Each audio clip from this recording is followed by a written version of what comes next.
Hey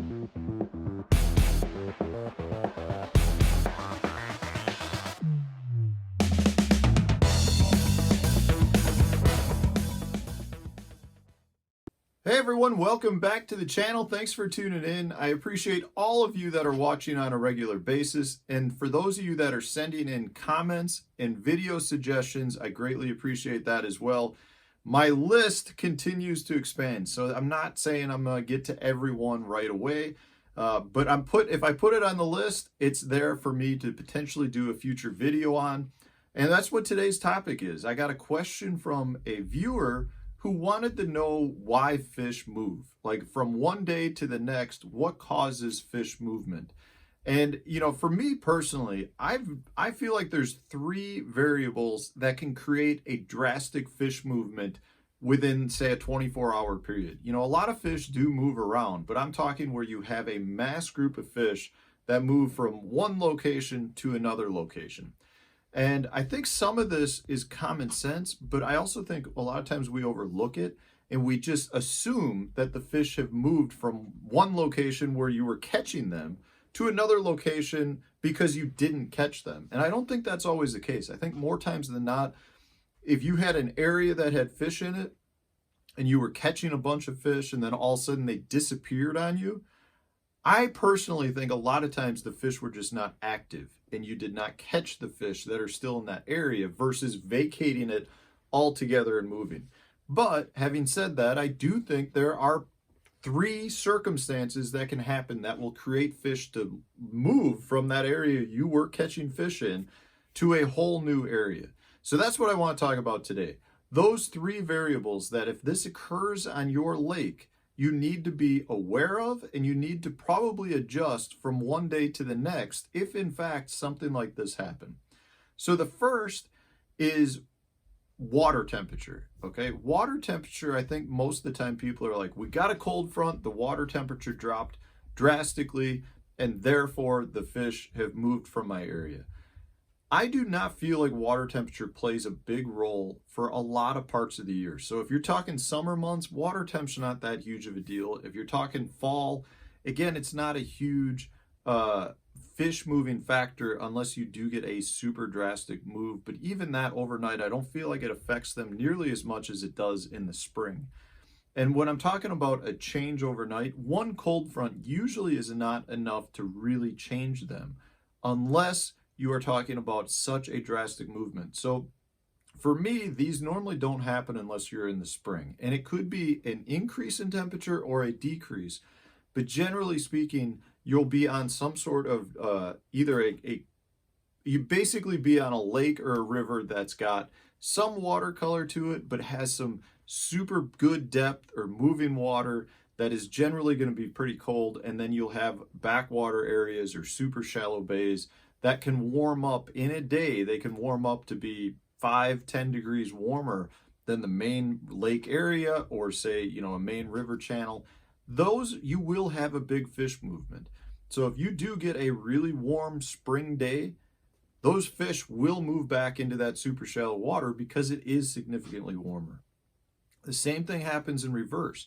You know, if you had a really good area where in the spring the fish were in 2 feet of water, a giant shallow weed flat, and all of a sudden you get a super drastic cold front comes through and that water temperature drops 5-10 degrees overnight, those fish will vacate that and retreat back to the deeper water of the main lake, which is much more stable. So I do think water temperature can have a drastic movement overnight, but more times than not, I do feel like those fish, you know, when it comes to water temperature, will just become slightly more inactive versus travel, you know, a mile to find some other form of cover. It does happen at times, but it's more of a spring related thing in my personal experience. So water temperature is definitely a factor, but it's not the biggest changing factor. The second one is water color. You know, if I'm on a body of water that is generally very clear and the fish are, say, in that 10 to 20 foot range, if you get an influx of muddy water, those fish that are generally down in 10 to 20 foot of water will flood to the bank. So water color is a huge factor because in my opinion, and I don't have anything to necessarily base this off of, but the sunlight is the biggest factor. If you have sunlight that penetrates to a certain depth, you'll have plant life and fish life that grows to that depth, which means for sure fish are utilizing it. But if you have chocolate milk colored water that comes in, you're not going to have sunlight penetration. So the life forms that depend on sunlight are going to gravitate to shallower water. So if you've got, normally that good range of 10 to 20 foot of water, and all of a sudden you're fishing chocolate milk, I think you're better off going much shallower, because you're going to have fish and more life that have moved up into shallower water that are going to utilize the sunlight to their benefit. I also think from a fishing perspective, it's better to move up shallow because it's easier to power fish and to fish shallow for those fish versus fishing deeper where you're probably fishing slower and the fish aren't going to be able to find your bait as well down in that 10 or 20 foot range. It just seems like anytime you've got an influx of muddy water, you're better off moving shallow. And the third factor goes along with the watercolor. The third factor has to do with change in water level. So a lot of times that dirty water influx that you get is because you've gotten a lot of rain, and at that point you're then going to have rising water. Well, anytime you get a significant increase in rising water, I'm not talking like 6 inches in a day. I'm talking to the point where you've got several feet being tacked on. All of a sudden now you've got some, shoreline cover that's in the water. You will have a drastic movement of fish that are now moving up into super shallow water, getting back into the flooded wood, that type of thing. And a lot of times, going along with what I said before, if you have a drastic influx of water, it's because you've had a ton of rain most likely, and therefore you probably have some mud color coming in or some dirty water.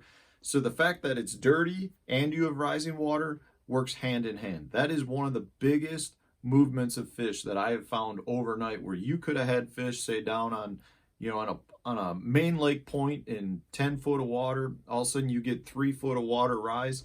Those fish have vacated and they've gone to the bank. So it's a really sudden movement of a large percentage of the fish because you had water fluctuation that was higher. And it works the same way in the reverse as well, guys. If you've got an influx or a lack of influx of water to the point where you have, a quick falling water level that is clearing, those fish will vacate the shallow water and move back out to, say, that point that's out in 10 foot of water.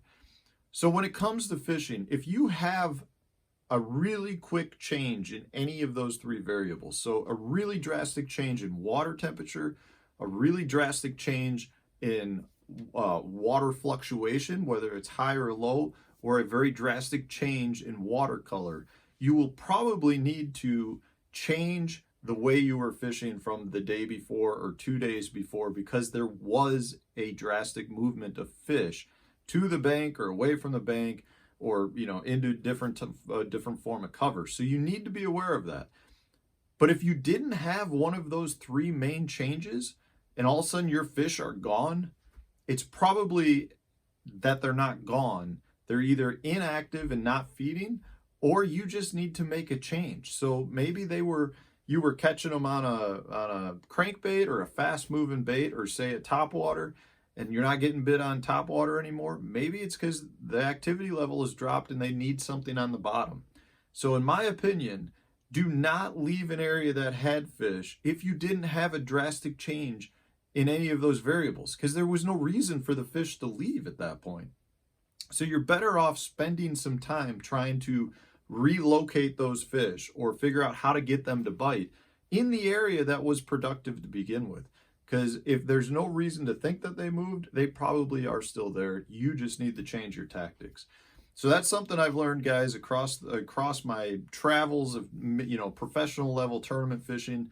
The fish are still generally there unless there was something that caused them to move.